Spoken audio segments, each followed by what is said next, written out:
ஆண்டவருக்குள் பிரியமான சகோதர சகோதரிகளே, உங்கள் ஒவ்வொருவரையும் இந்த சிறப்பான இறை செய்தியோடு பாஸ்கா காலத்தினுடைய 5வது வாரத்தில் சந்திப்பதில் பெருமகிழ்ச்சி அடைகிறோம்.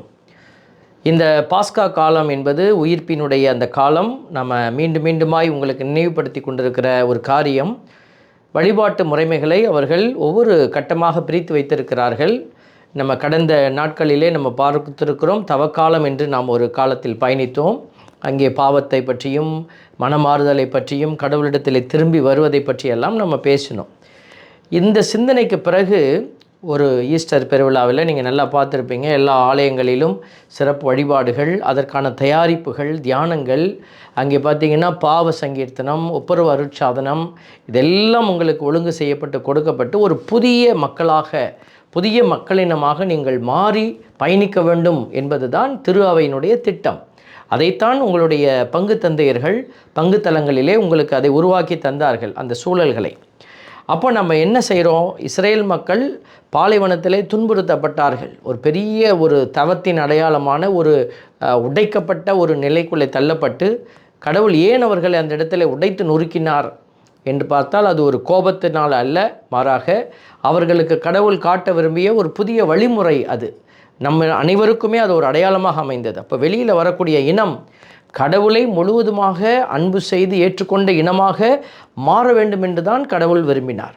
அப்படி என்றால் அந்த ஒரு இனத்தை போலவே இப்பொழுதும் கடவுள் விரும்புவது நாம் என்ன செய்யணும்? ஒரு விதமான உலகு சார்ந்த ஒரு நிலையிலிருந்து நம்ம கடவுள் சார்ந்த நிலைக்கு கடந்து வர வேண்டும்.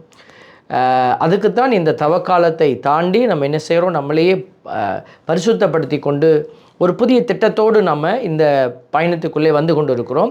ஆகவே தான் உயிர்ப்பின் காலத்திலே, இந்த உயிர்ப்பு பெருவிழாவினுடைய காலத்திலே நம்ம எல்லோருமே உயிர்ப்பின் மக்களாக வாழ அழைக்கப்படுகிறோம். உயிர்ப்பின் மக்களாக அல்லது புது பிறப்பின் மக்களாக. பல இடத்துல ஆண்டவர் அதுக்கு அடையாளத்தை கொடுத்துட்டே இருக்கிறாரு.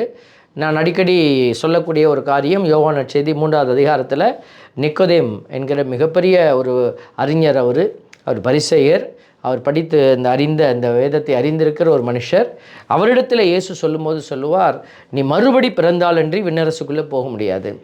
இந்த அறிவெல்லாம் வச்சுக்கிட்டு உன்னால் போக முடியாது. நீ கற்றறிந்திருக்கிற காரியங்கள் எல்லாம் உன்னை என்ன செய்யாது? அந்த மோட்சத்துக்குள்ளே தள்ளாது. அதனால் நீ கொண்டிருக்கிற இந்த பரிசேயர் நிலை என்பது கூட உனக்கு உதவி செய்ய முடியாது. இதெல்லாம் இயேசு சாமி மறைச்சி தான் பேசியிருக்கிறார்.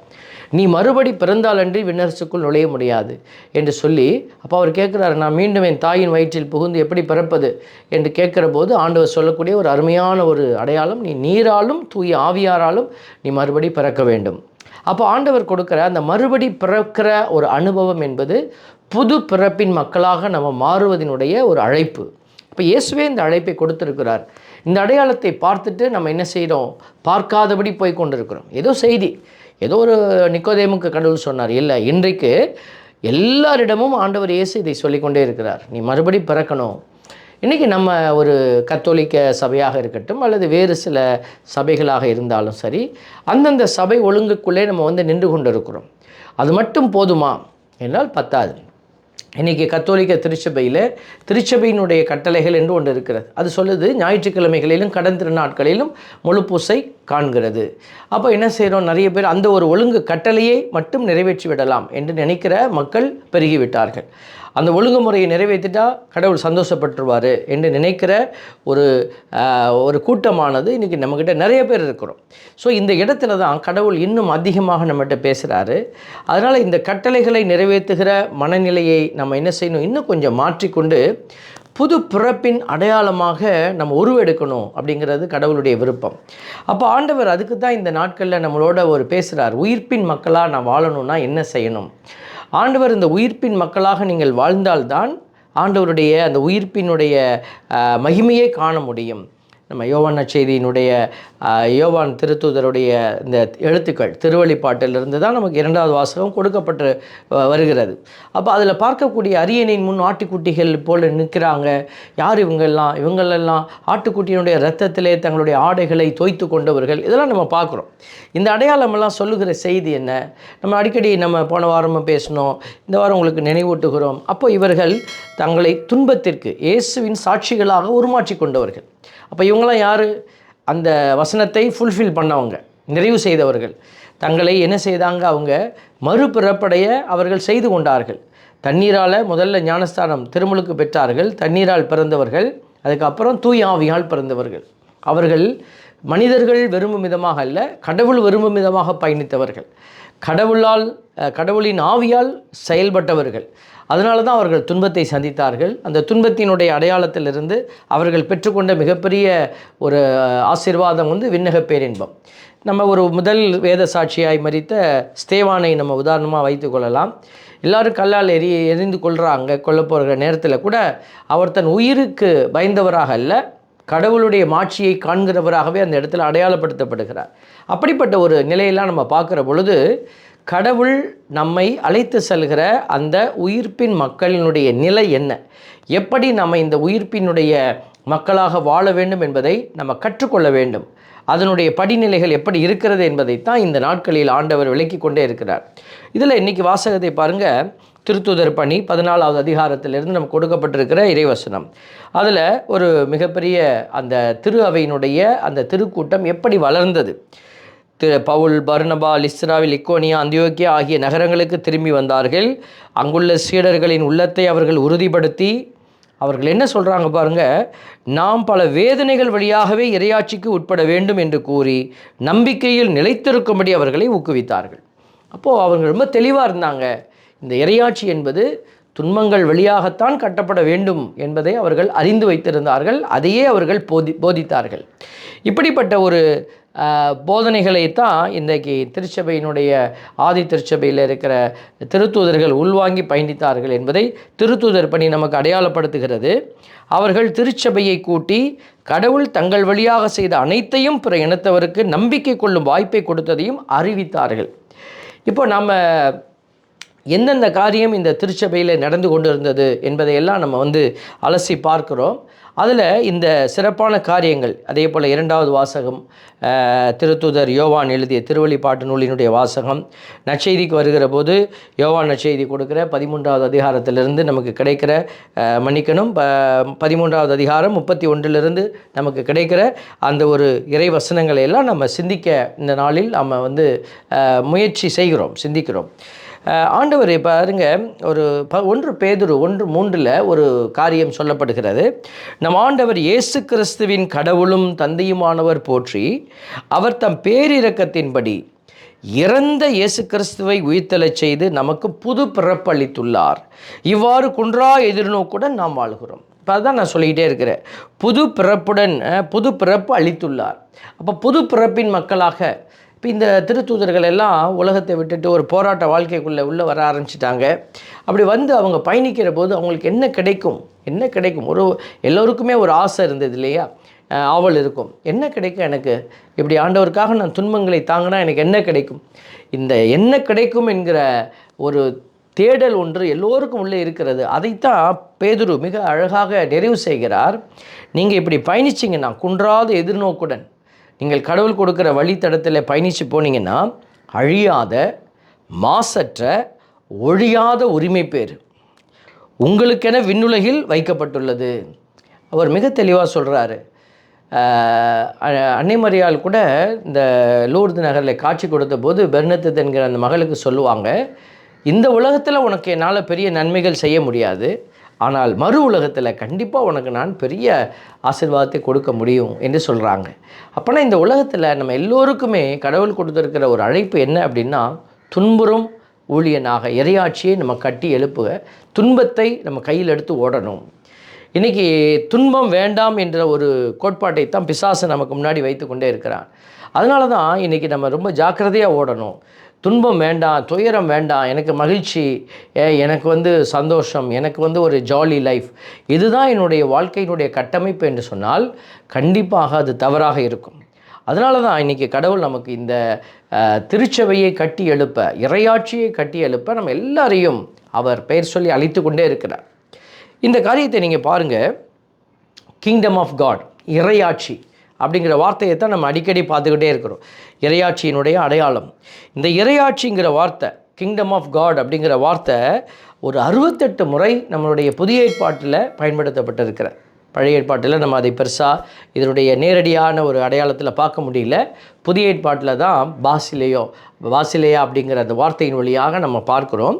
அப்போ கிங்டம் ஆஃப் காட் அப்படிங்கிற அந்த அந்த ஃப்ரேசல் வேர்டு வந்து 68 முறைக்கு மேலாக பயன்படுத்தப்பட்டிருக்கிறது. இந்த வார்த்தையினுடைய ஆழத்தை நம்ம வந்து உணர்ந்து பயணிக்கிறோம். இன்றைக்கி நம்ம ஏன் இதை உணரணும் அப்படின்னா, கடவுள் உங்களையும் என்னையும் தான் பெயர் சொல்லி அழைத்து இந்த சிறப்பான காரியத்தை கொடுத்துருக்கிறார். அப்போது சிலுவையில் கூட பாருங்களேன், 2 கள்வர்களில் ஒருத்தர் இறையாட்சியில் வரும்போது என்னை நினைவு கூறும் அப்படின்னு சொன்னார். அதை சொன்னதுக்கே அவருக்கு உடனே பெரிய கிஃப்ட் கடவுள் கொடுக்குறார். அப்போ இறையாட்சிக்காக ஓடுகிற பிள்ளைகளுக்கு கடவுள் எவ்வளோ பெரிய கிஃப்ட் கொடுப்பார். அதனால தான் சொல்கிறோம், நீங்கள் வெறும் கத்தோலிக்க கிறிஸ்தவர் அல்லது ஒரு சபையை சார்ந்த கிறிஸ்தவர் அல்லது நான் வந்து ஒரு சபையில் நான் வந்து இப்போ தனி ஊழியம் செய்கிறேன், எந்த ஒரு நிலையில் நீங்கள் இருந்தாலும் உங்கள் ஓட்டம், உங்கள் செயல்பாடு இறையாட்சியை கட்டி எழுப்புவதாக இருக்க வேண்டும். அதில் பாருங்கள், திருத்தூதர் பணி 14:22 சொல்லுது, அங்குள்ள சீடர்களின் உள்ளத்தை அவர்கள் உறுதிப்படுத்தி நாம் பல வேதனைகள் வழியாகவே இறையாட்சிக்கு உட்பட வேண்டும் என்று கூறி நம்பிக்கையில் நிலைத்திருக்கும்படி அவர்களை ஊக்குவித்தார்கள். இதை மீண்டுமாக நான் உங்களுக்கு இன்றைக்கி முதல் வாசகத்தில் இருந்து எடுக்கப்பட்டது சொல்லுகிறேன். அப்போது பாருங்கள், பல வேதனைகள் வழியாக, அப்போ இந்த வேதனை எங்கேருந்து வரும் தெரியாது, பல வேதனைகள் வழியாகவே நாம் இறையாட்சிக்கு உட்பட வேண்டும் என்பதை மிக தெளிவாக அவர்கள் உணர்ந்திருந்தார்கள். ரோமையர் 14:17 சொல்லுது, இறையாட்சி என்பது நாம் உண்பதையும் குடிப்பதையும் அடிப்படையாக கொண்டது அல்ல, மாறாக தூய ஆவி அருளும் நீதி, அமைதி, மகிழ்ச்சி ஆகியவற்றையே அடிப்படையாக கொண்டது. இப்போது நம்ம ஒரு தளத்தில் வேலை செய்கிறோம். இப்போ நம்ம கூட இருக்கிற நபர்கள் இதே மாதிரி இருப்பாங்களான்னா கண்டிப்பாக இருக்க மாட்டாங்க. அவர்கள் வேறு விதமான உலக காரியத்தில் இருப்பாங்க. அப்போது நீங்கள் எப்படி இருக்கிறீர்கள்? நீங்கள் எந்த ஒரு விழுமியத்தோடு பயணிக்கிறீர்கள்? இந்த ரோமையர் 14:17 படி நீங்கள் தூய ஆவி அருளக்கூடிய நீதி, அமைதி, மகிழ்ச்சி, இந்த வார்த்தைகளை நீங்கள் ஆழமாக சிந்திக்கலாம். உலகமும் ஒரு நீதி கொடுக்கும். உலகம் ஒரு நீதி கொடுக்கும். ஒரு நண்பர் என்னை பார்க்கிறாரு. ஒரு காரியத்தை நான் செய்ய விளைகிற போது அவர் சொல்கிறாரு, இது ஏன் போய் பண்ணுறீங்க, ஏன் இதை போய் நீங்கள் அங்கே இந்த செயலை செய்ய போகிறீங்க, அதனால் உங்களுக்கு இழப்பு, அதெல்லாம் கொடுக்கக்கூடாது, அதெல்லாம் செய்யக்கூடாது என்று சொல்லுகிறார்கள். காரணம் என்னென்னா, அவருடைய நீதி உலகத்தின்படி பார்க்குறாரு. இது தவறானது, இது ஏன் போய் இவர் கொடுக்குறாரு, இவருக்கு நிறைய இழப்பு, பண இழப்பு ஏற்பட போகிறது. ஒரு ஏழைக்கு உதவி செய்ய நாங்கள் முயற்சிக்கிற போது ஒரு நபருடைய அறிவுரை வருகிறது, நீங்கள் இப்படியெல்லாம் கொடுத்துட்டு இருந்தீங்கன்னா கடைசியில் நீங்கள் வந்து ஓட்டாண்டியாக நிற்கணும், ஒன்றுமே இருக்காது உங்கள் கையில், நீங்கள் எல்லாத்தையும் இழந்து நிற்பீர்கள். இப்படி அவர்கள் எந்த நீதியை பேசுகிறார்கள்? உலக நீதியை பேசுகிறார்கள். அவர்களுக்கு அது சரியாக படுகிறது. அவர்கள் நல்ல உள்ளத்தோடு தான் நமக்கு அட்வைஸ் பண்ணுறாங்க. ஆனால் நாம் தூய ஆவி அருளுகிற நீதியே நம்ம பார்க்குறோம். தூய ஆவி கொடுக்குற நீதி உலக நீதியோடு ஒத்து போகவே முடியாது. அப்போது அந்த நீதி சொல்லுகிற காரியத்தின்படி நம்ம வாழ முயற்சிக்கிற போது சங்கடங்கள். அடுத்தது வார்த்தை அமைதி. பாருங்கள், உலகம் கொடுக்குற அமைதி ஆண்டவர் சொல்கிறார், இது உலகம் கொடுக்குற அமைதி போன்றது அல்ல, நான் கொடுக்குற அமைதி அது வித்தியாசமானது. அப்போ உலகம் ஒரு அமைதி கொடுக்குது, என்ன செய்கிறது, கதவை சாத்திக்கோ, நீ வந்து நிறையா வாங்கி வச்சு சாப்பிடு, நீ நல்லா படம் பாரு, திரைப்படத்துக்கு போ, உன்னுடைய வாழ்க்கையை நீ அமைச்சிக்கோ, அப்போ உலக இன்பத்துக்குள்ளே நீ உன்னை வச்சுக்கோ, உனக்கு அமைதி கிடைக்கும். பாருங்கள், கடவுள் கொடுக்குற அமைதி அதல்ல. உங்களுக்கு அமைதி உரித்தாகுக என்று திருத்தூதர்களை பார்த்து சொல்லிவிட்டு உலகெங்கும் சென்று நற்செய்தி அறிவிங்கன்னார். அப்போ நீ அமைதி எங்கே இருக்குது உனக்கு? நீ போய் இந்த நற்செய்தியை சொல்லும்போது தான் இருக்குது, செயல்படும் போது இருக்குது. அப்போ உலகம் சொல்கிற அமைதி நீ தனியாக உன்னை வச்சுக்கோ, நீ மட்டும் என்ஜாய் பண்ணு உன்னுடைய அந்த சுகத்தை வச்சுக்கொண்டு. அப்போது கடவுள் சொல்கிற நீதி அமைதி என்பதும் உலகம் கொடுக்குற அமைதி என்பதும் வித்தியாசப்படுகிறது. அடுத்ததை நம்ம பார்க்குறோம் மகிழ்ச்சி. உலகம் கொடுக்குற மகிழ்ச்சி அது எப்படியோ நமக்கு கிடைக்குது, உடல் சார்ந்த, இச்சைகள் சார்ந்த, அதை நம்ம நிறைவு செய்கிற போது நம்ம ஒரு சந்தோஷம் கிடைக்கிறது. கண்டிப்பாக அதில் தான் பிசாசு நமக்கு என்ன செய்யுது, நிறைய வாய்ப்புகளை உருவாக்கி கொடுத்து கொண்டே இருக்கிறது. அதில் தான் நம்மளை அது புரட்டி போடுகிறது வாழ்க்கையினுடைய எல்லா தளங்களையும். இது ஆவியானவருடைய தூய ஆவி அருளும் மகிழ்ச்சி போன்றது அல்ல. தூய ஆவி அருளும் மகிழ்ச்சி எப்படி இருக்கும்? அடுத்தவருக்கு நீங்கள் இறங்குற போது ஒரு மகிழ்ச்சி வரும் பாருங்கள். அடுத்தவர்களுக்காக ஓடி போய் நீங்கள் ஒரு நல்ல காரியத்தை செய்யும் பொழுது உங்களுக்கு ஒரு மகிழ்ச்சி வரும் பாருங்கள். அது தூய ஆவி அருளும் மகிழ்ச்சி. அங்கே வந்து நீங்கள் இழந்திருப்பீங்க, ஆனால் உங்களுக்குள்ளே ஒரு மகிழ்ச்சி நிலைத்திருக்கும். அங்கே நீங்கள் வாழ்க்கையையோ அல்லது பொருளையோ அல்லது உங்களுடைய ஏதோ ஒரு சுகத்தை நீங்கள் இழக்க வேண்டியிருக்கும். அதில் வரக்கூடிய மகிழ்ச்சியை தான் ஆண்டவர் இந்த இடத்துல தூய ஆவியாரோட மகிழ்ச்சியாக அடையாளப்படுத்துகிறார். ஆக இதெல்லாம் நம்மளுடைய இந்த இறையாட்சி என்பது உண்பதையும் குடிப்பதையும் பொறுத்தது அல்ல. இன்றைக்கி நிறைய பேர் அதுதான் நம்மளுடைய வாழ்க்கை. நம்ம கோயிலுக்கு போகணும், வீட்டுக்கு வந்து கடவுளை என்னை நிறைவு ஆசீர்வதிக்கணும், நானும் என் குடும்பத்தாரும் உண்டு மகிழ்ந்து கொண்டாட வேண்டும். இது இறையாட்சிக்குள் பயணிக்கிற பிள்ளைகளின் அடையாளங்களா என்றால் கண்டிப்பாக இல்லை என்பதை நம்ம புரிந்து கொள்கிறோம். 2 தெசலோனிக்கர் 1:4 நம்ம பார்க்குறோம். ஆகவே தான் நாங்கள் கடவுளின் சபைகளில் உங்களை குறித்து பெருமையாக பேசி வருகிறோம். உங்கள் துன்பங்களுக்கிடையே நீங்கள் காட்டிய சகிப்புத்தன்மையையும் இன்னல்களுக்கிடையே நீங்கள் கொண்டிருந்த மன உறுதியையும் நம்பிக்கையையும் முன்னிட்டு பெருமைப்படுகிறோம். பாருங்கள், அவங்க எதை குறித்து அவங்க பெருமைப்படுறாங்க? இவை கடவுளின் தீர்ப்பு நீதியானது என்பதற்கு அறிகுறியாக அமைகின்றன. பார்த்தீங்களா? 2 தெசலோனிக்கர் 1:4-5 நான் வாசிக்கிறேன்.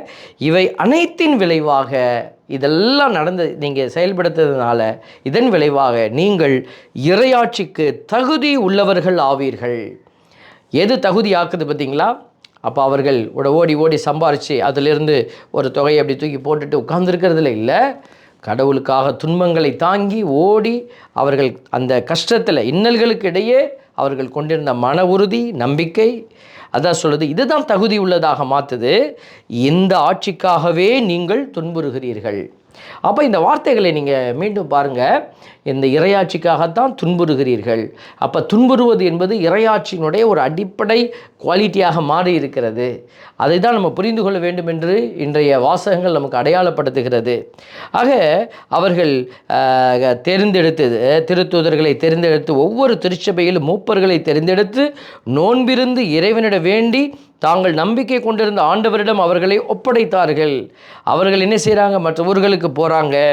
பெருகை நகரில் இறைவார்த்தை அறிவித்த பின் அத்தாலியா வந்தார்கள். அங்கிருந்து கப்பலேறி அந்தியோக்கியா வந்தார்கள்.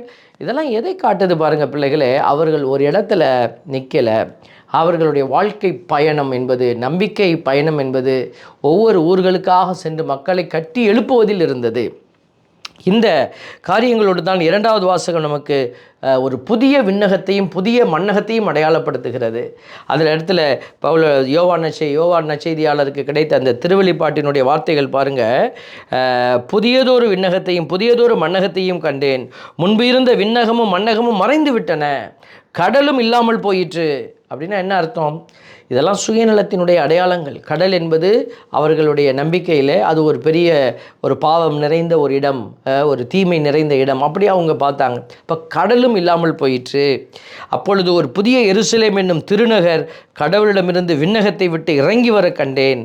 தன் மணமகனுக்காக தன்னையே அணி செய்து கொண்ட மணமகளைப் போல் அது ஆயத்தமாக இருந்தது. அதாவது இதில் அணி செய்து கொள்வது என்பது அழகுபடுத்தி கொள்வதல்ல, ஆண்டவருக்காக தங்களை இழந்து நிற்பது.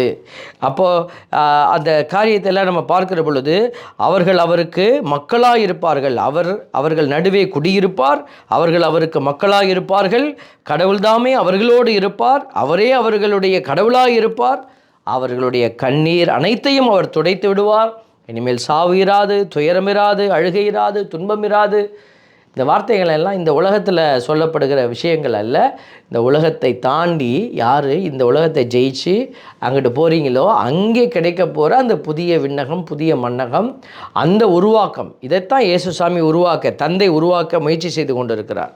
ஒரு புதிய உலகத்தை. ஏன்னா அவர் உலகத்தை படைத்தார். அந்த உலகம் பாழ்பட்டது இந்த பாவத்தினால். அவர் மீண்டும் ஒரு புதிய உலகத்தை படைக்க போகிறாரு. அந்த உலகத்துக்கு நம்மளெல்லாம் தெரிந்தெடுக்கிறார். அப்போ யார் ஒருவர் இந்த குணாதிசயங்களோடு கடவுள் விரும்புகிற அந்த ஒரு அடையாளத்தோடு தங்களை அணி செய்து கொள்கிறார்களோ அவர்கள் ஆட்டுக்குட்டியின் இரத்தத்திலே தங்களை தோய்த்து கொண்டவர்கள், ஆட்டுக்குட்டிக்காக தங்களை இழந்தவர்கள். அதுதான் அதனுடைய அடையாளம். அப்போ இந்த அடையாளத்திலிருந்து நம்ம என்ன செய்கிறோம்?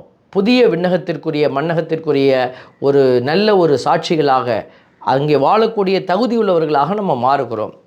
அன்புக்குரிய பிள்ளைகளை, இன்றைக்கி நிறைய குடும்பத்தில் பிரச்சனைகள் வருது. இன்றைக்கி ஒரு கல்யாணம் நடக்குது, திருமணம் நடக்கிறது. திருமணம் முடிஞ்ச உடனே சில பிரச்சனைகள் வருகிறது. அந்த பிரச்சனைகள் ஊடாக நம்ம பார்க்கிற பொழுது அங்கே ஒரு கொடுமைத்தனம், ஒருவரால் இன்னொருத்தருக்கு ஒரு கொடுமை நிகழ்த்தப்படுகிற ஒரு திருமணம் பிரேக் ஆகிடுச்சு, அதை நாங்கள் அணுக வேண்டிய கவுன்சிலிங்கில் நம்ம அதை சந்திக்க வேண்டிய ஒரு சூழல். அங்கே பார்த்தீங்கன்னு சொன்னால் அந்த வாழப்போன இடத்துல அந்த மகளை அவர்கள் கொடுமைப்படுத்துகிறார்கள். கொடுமைப்படுத்தி நான் சொல்லுவது தான் இந்த வீட்டில் சட்டம், நீ இப்படித்தான் வாழ வேண்டும் என்று சொல்லி அவர் பயன்படுத்தக்கூடிய ஒரு அடிப்படையாக பயன்படுத்தக்கூடிய சில பொருட்களை கூட அவர்கள் பயன்படுத்த அந்த மகளுக்கு உரிமை அளிக்காதபடி அவரை அவமானப்படுத்தி பாருங்கள். இவர்களும் கிறிஸ்தவர்கள், இவர்களும் சொசைட்டியில் நானும் கிறிஸ்தவன் என்று சொல்லி அலைந்து கொண்டிருக்கக்கூடிய அடையாளத்தில் இருக்கிறார்கள். நம்ம வீட்டுக்கு ஒரு மகள் வருகிறாள், வாழப்பந்து நம்முடைய குடும்பத்துக்கு உதவி செய்ய வருகிறாள், அவளை நம்ம பார்த்து கொள்ளணும், அந்த மகளுக்கு எல்லா விதத்திலும் நம்ம தாயாக இருக்கணும், தந்தையாக இருக்கணும், சகோதரனாக இருக்கணும் என்று சொல்லாமல் அவமானப்படுத்துகிற, அதாவது தீமைகளை செய்ய தூண்டுகிற அடையாளமாக அவர்கள் அந்த இடத்துல நிற்கிற பொழுது இந்த சகோதரியால் அந்த இடத்துல வாழ முடியாத ஒரு சூழல். அவர் என்ன செய்கிறார், அந்த இடத்தை விட்டு ஓடி வர வேண்டும் என்கிற ஒரு நிர்பந்தம். அப்போ அந்த வாழ்க்கை சிதறி போகிறதை நம்ம பார்க்குறோம். இந்த இடத்துல நம்ம யோசிக்க வேண்டிய ஒரு விஷயம் பாருங்கள், பிறருக்காக துன்பத்தை ஏற்றுக்கொள்ளுங்கள் என்று சொல்லுகிற ஒரு நம்ம இதில் இருக்கிறோம், ஒரு பாணியில் இருக்கிறோம். இவர்கள் இறையாட்சிக்கு உட்பட்ட பிள்ளைகள் என்று எப்படி நம்ம சொல்ல முடியும்? அதனால தான் நம்ம அடிக்கடி சொல்லி கொண்டிருக்கிறோம், நீ வைத்திருக்கிற படங்களோ அல்லது அடையாளங்களோ நீ கிறிஸ்தவன் என்று அடையாளப்படுத்த போவதில்லை. நீ பிறருக்காக எவ்வளவு துன்பத்தை தாங்குகிறாய். பிறரை துன்பப்படுத்துவதல்ல, பிறரை காயப்படுத்துவதல்ல, நீங்கள் காயத்தை தாங்குகிற பிள்ளைகளாக மாறி பயணிக்க வேண்டும். இதுதான் நம்மளுடைய இறையாட்சிக்கு உட்படக்கூடிய பிள்ளைகளுடைய தகுதியான நிலை. ஆகவே இந்த நிலைக்குள்ளே இப்போ குடும்பத்தை நீங்கள் என்னுடைய பிளான் படி தான் இருக்கணும் அப்படின்னு நினச்சி நீங்கள் பிளான் போட்டிங்கன்னாக்க அது எல்லாமே தோற்றுடும். அதனால தான் அன்னை மரியாளை நம்ம பார்க்குற பொழுது அவர்களிடத்தில் ஒரு ஆழமான நம்பிக்கை இருந்தது. அந்த நம்பிக்கை கடவுளை நான் அப்படி சொல்கிறேன் ஆண்டவரே, நான் சொல்லும்படி நீங்கள் செய்யுங்க, இப்படி போடுங்க, இது இப்படி போடுங்க. இல்லை, கடவுளுக்கு அட்வைஸ் கொடுக்குற பிள்ளைகள் கடவுள் முன்னாடி நிற்க முடியாது. திட்டங்களை கொடுக்குறவர் அவர், அந்த திட்டத்தின்படி நிற்கிற வேண்டிய பிள்ளைகள் நாம். அன்னை மரியாள் என்ன ஆண்டவர் இப்படி நடக்குது, அப்படி நடக்குது, என்ன மகன் வந்துட்டார், என்ன செய்ய போகிறார்? இல்லை, மகன் பெரிய விடுதலையை கொடுப்பாருன்னு தெரியும், ஆனால் இப்படி தான் சிலுவையில் ஏறி கொடுக்க போகிறாருன்னு யாருக்குமே தெரியாது, மாதாவுக்கு தெரியாது. அப்போ அந்த திட்டத்தை மாதா அறிந்து கொண்ட பிறகு அவர்கள் முழுவதுமாய் தன்னை கையளித்து நின்றார்கள். பார்த்திங்களா, அதுதான் ஆழமான நம்பிக்கையின் அடையாளம். இன்றைக்கி நாமும் கூட அந்த நம்பிக்கைக்குள்ளே பயணிக்கத்தான் ஆண்டவர் நமக்கும் ஒரு அழைப்பு கொடுத்துட்டே இருக்கிறாரு. அதுக்கு தான் ஆண்டவர் சொல்கிறார் பாருங்க, இதோ நான் அனைத்தையும் புதியதாக்குகிறேன். அதனால தான் கடவுள் சொல்கிறார், உங்கள் வாழ்க்கையில் நீ கடந்து வந்த காரியங்கள் எல்லாம் ஆண்டவர் புதிய காரியமாய் மாற்றப் போகிறார். எப்போ மாற்றுவார்? நீங்கள் கடவுளுக்கு உகந்த சாட்சியாக, நான் கடவுள் விரும்பும்படியான பிள்ளையாக நான் மாற விரும்புகிற போது தான் இந்த வார்த்தைகள் எல்லாம் நிறைவாகும். புதியனவாக்குவேன், எல்லாத்தையும் நான் புதியனவாக்குகிறேன். ஆண்டவர் சொல்லக்கூடிய அந்த நற்செய்தி பகுதிக்குள்ளே நம்ம பார்க்குறோம் பாருங்கள். ஆண்டவர் சொல்கிறாரு, மானிட மகன் மாட்சி பெற்றுள்ளார். இப்போது அந்த உணவின் போது, யூதாசு இறுதி உணவின் போது அறையை விட்டு வெளியே போன பின் அந்த இடத்துல நடக்க போகிற அந்த மிகப்பெரிய கொடுமையான செயலை இயேசு என்ன சொல்கிறாரு? மாட்சி என்று சொல்லுகிறார். கல்வாரி மலையிலே அவர் சந்திக்க போகிற மிகப்பெரிய வேதனையை மாட்சி என்று சொல்லுகிறார். அவர் வழியாக கடவுளும் மாட்சி பெற்றுள்ளார். கடவுள் அவர் வழியாக மாட்சி பெற்றாரானால் கடவுளும் தம் வழியாய் அவரை மாட்சிப்படுத்துவார், அதையே உடனே செய்வார். அதனால் நீங்கள் என்ன செய்யுங்க, இந்த மாட்சியை புரிந்து கொள்ளுங்க. அப்படி சொல்லிவிட்டு ஒருவர் மற்றவரிடம் அன்பு செலுத்துங்க.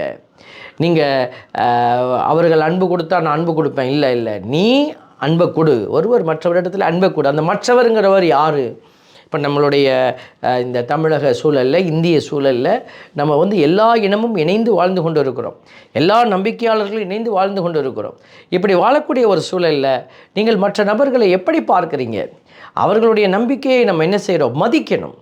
அந்த நம்பிக்கையை நீ ஏற்றுக்கொள்ள என்று நம்ம சொல்லலை. அது உன்னுடைய நம்பிக்கை உயர்ந்ததாகவே இருந்தால் கூட அடுத்தவருடைய நம்பிக்கை அவருக்கு உயர்ந்தது என்பதை நீ முதலில் புரிந்து கொள்ள வேண்டும். இதுதான் டாலரன்ஸ், ரிலீஜியஸ் டாலரன்ஸ் என்று நம்ம சொல்லுகிறோம்.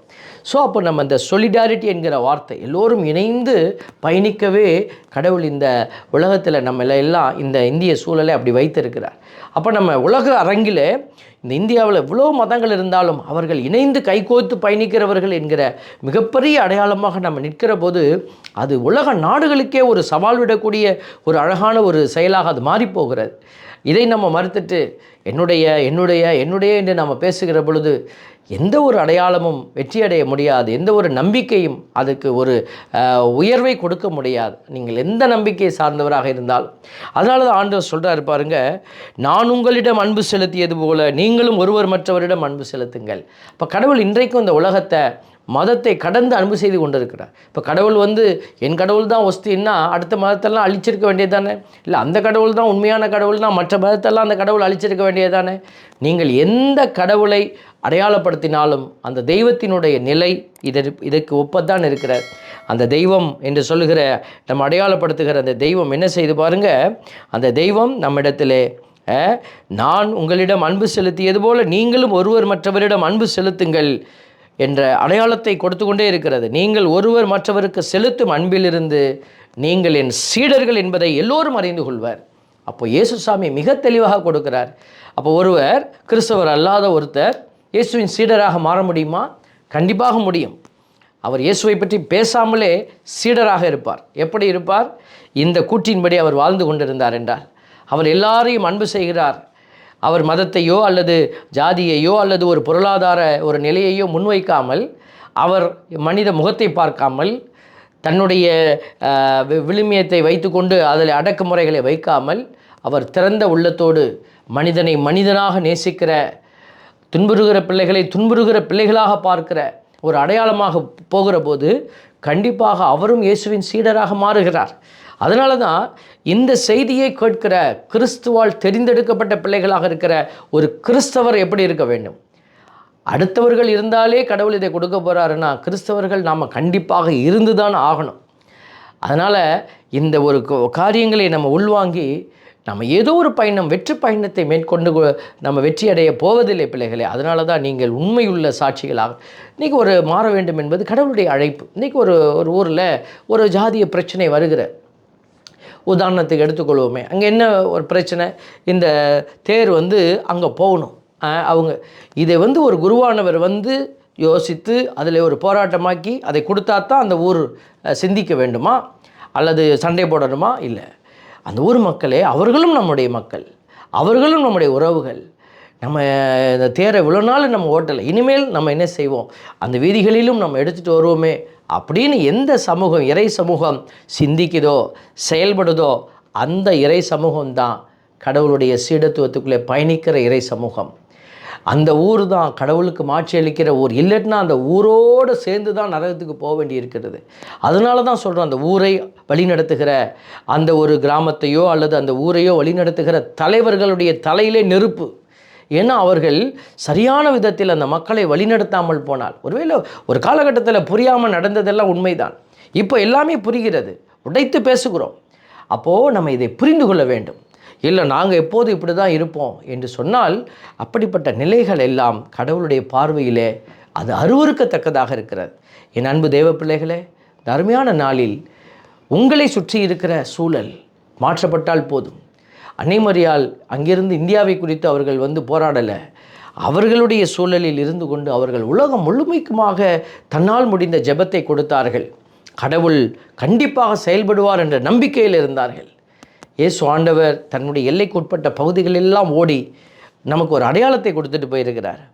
இன்றைக்கி நீங்களும் நானும் நம்மளுடைய பகுதியில் எவ்வளோ தூரம் நம்ம ஓட முடியுமோ அவ்வளோ தூரம் ஓடி அந்த இடத்துல ஒரு நீதியை, ஒரு நியாயத்தை, ஒரு கடவுளுடைய பார்வையில் எது அமைதியோ அது மகிழ்ச்சியோ அதை வைத்து நாம் இறையாட்சியை கட்டுகிற போது கண்டிப்பாக மிகப்பெரிய ஆசீர்வாத வல்லமை நமக்கும் கடவுள் வாக்களித்த அந்த மாசற்ற நிலையான அந்த அழியாத பேரிரக்கத்தினுடைய வெளிப்பாடு விண்ணகத்தில் வைக்கப்பட்டிருக்கிறது என்கிற அந்த ஒரு பரிசு நமக்கு கண்டிப்பாக கிடைக்கும்.